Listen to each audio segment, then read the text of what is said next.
This is Jordan Thomas. For now, is my resume. That is what matters. My resume, because when I'm putting in these applications, my resume is the only thing they're gonna see. For you to get to that interview point, they have to love your resume. Out of the 150 other resumes that they're getting, they have to see your resume, and yours has to get selected. So your resume has to be on point. So your entire time in college, university, whatever it may be, you have to be thinking in the back of your head, okay, what can I do to pad my resume? When I say pad, you need to make it look good. How do I make my resume look good? Because this is what's happening. When you graduate, you're going to be putting in applications, job applications, and you're going to attach your resume and cover letter, and they're going to look at it. And the HR personnel, hiring manager, whoever it may be, is going to have a stack of these things.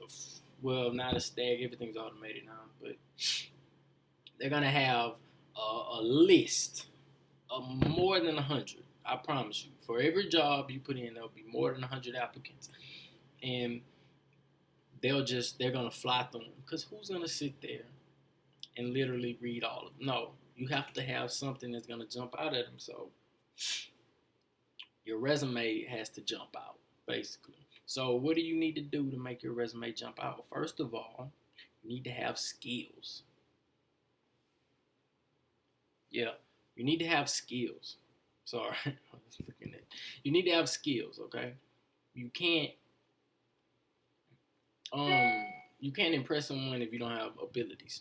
You need to have your abilities. So the abilities, that list needs to have some impact. It needs to have some weight. They have to feel you when they see that. Like, for instance, mine, I have I had skills on it. I mean, I knew databases. I knew the whole Microsoft Office suite. You need that. Make sure you know everything in Microsoft Office. So start now. Word, you need to know how to use it. Excel, you need to know how to use it. Play with Access a little bit. Build some databases so you know what's going on.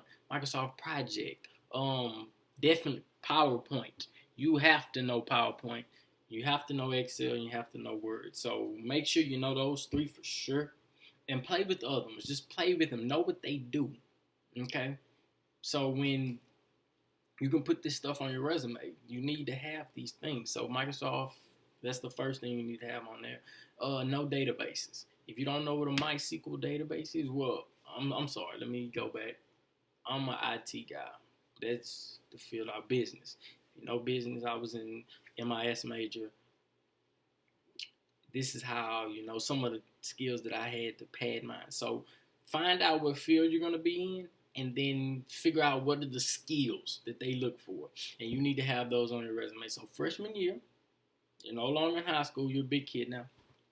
You need to start building these skills. You need to start playing with all these technologies. If you don't actually have the opportunity to use them, you at least, bare minimum, you at least need to know what they do and, who uses them. So know these things. So get these skills together so you can start playing with these tools and learn them. So that's the first thing. You have to get your resume built, have skills on it, and make sure that you have a good idea. At least know what those skills are. Don't just throw things on your resume. You're gonna embarrass yourself. Just make sure you get some experience with those tools and get your skills up. That's one of the main things.